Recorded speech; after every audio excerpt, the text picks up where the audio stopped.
You step into a metal box, shoot up 40 floors, and never once think, what if this thing just drops? It turns out that for an elevator to fall, multiple independent systems would need to fail simultaneously. That's not luck. Elevators are built like a team of bodyguards. If one steps aside, another jumps in. For an elevator to actually fall, not just one but several separate safety systems would all have to quit at the exact same moment. That almost never happens. We are talking about steel cables thick as your thumb, brakes that clamp down automatically, and backup devices ready to grab hold if anything slips. Each of these works on its own, so even if one fails, the others are standing by. It is not just luck or wishful thinking. The whole setup is designed so that a true free fall would require a perfect storm of failures all at once, a scenario so rare it is practically off the charts. So when you step in and the doors close, you are surrounded by layers of protection you never see, but they are always working for you.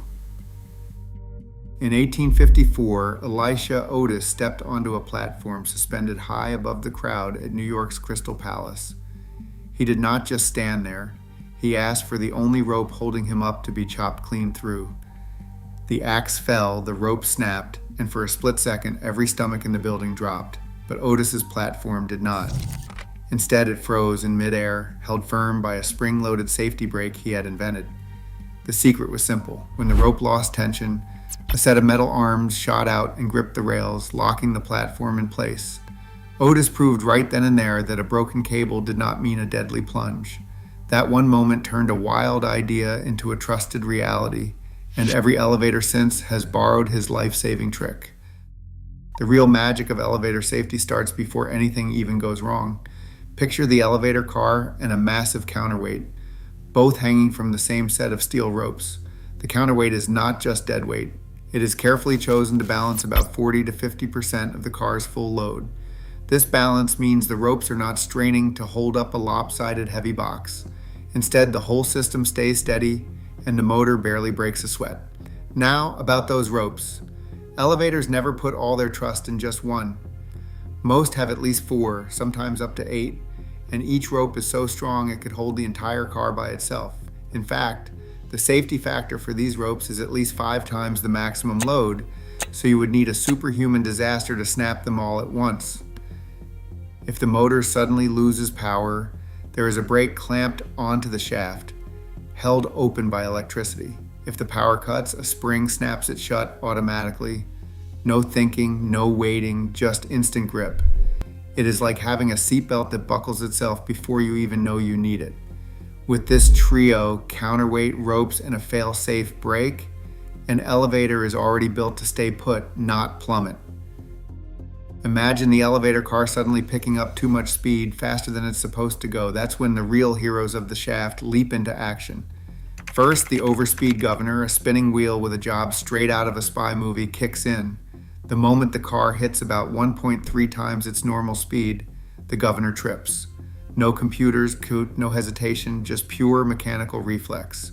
A cable yanks tight, and in a split second it triggers the safety gear underneath the car. These are heavy-duty metal jaws, spring-loaded and hungry for action. They snap shut onto the guide rails, clamping so hard the car screeches to a halt. From full speed to a dead stop, the whole thing wraps up in less than 2 seconds. Most of the time, the car only travels another 20 to 150 centimeters. That is about the length of a baseball bat, before coming to a complete stop. And if the ropes ever go slack, a separate detector jumps in, firing the brakes even faster. It is a chain reaction, each link ready to catch what the last one missed. That is why, even in the wildest elevator emergency, you do not get a movie-style plunge. You get a sudden, safe stop thanks to a hidden team of mechanical bodyguards working in perfect sync. At the very bottom of every elevator shaft sits a hidden safety net, the buffer. Think of it as a giant shock absorber, usually filled with oil, designed to catch the car if it ever comes down too far or too fast. But most elevators never even get close thanks to a routine that is more disciplined than a marching band. Technicians check every piece, brakes, ropes, and governors multiple times a year. Buffers are inspected for leaks and wear, and if the oil is low or the springs look tired, they are swapped out long before trouble can start. Meanwhile, the brains running the show are not just one lonely computer. Modern elevators use two CPU units, each double-checking the other's work. If one glitches, the backup takes over instantly. It is a cycle of checking, testing, and backup plans, a constant focus on redundancy, so even the parts you never see are always ready to protect you. Yet the idea of an elevator suddenly dropping still rattles nerves everywhere. The fear is real, even if the odds are not. Statistically, a true free fall is so rare that you're more likely to be struck by lightning twice than to ride a falling elevator. Most elevator mishaps you hear about are either stuck doors or minor glitches, not dramatic plunges. But movies and urban legends love a good scare, and those stories stick in your mind far longer than any safety report. That is why, despite all the engineering, the myth of the falling elevator just keeps riding along with us. Every time you step inside, remember, over 18 billion elevator trips happen each year and almost never result in a fall. Trust the engineering. The real risk is missing your floor. Drop your thoughts below.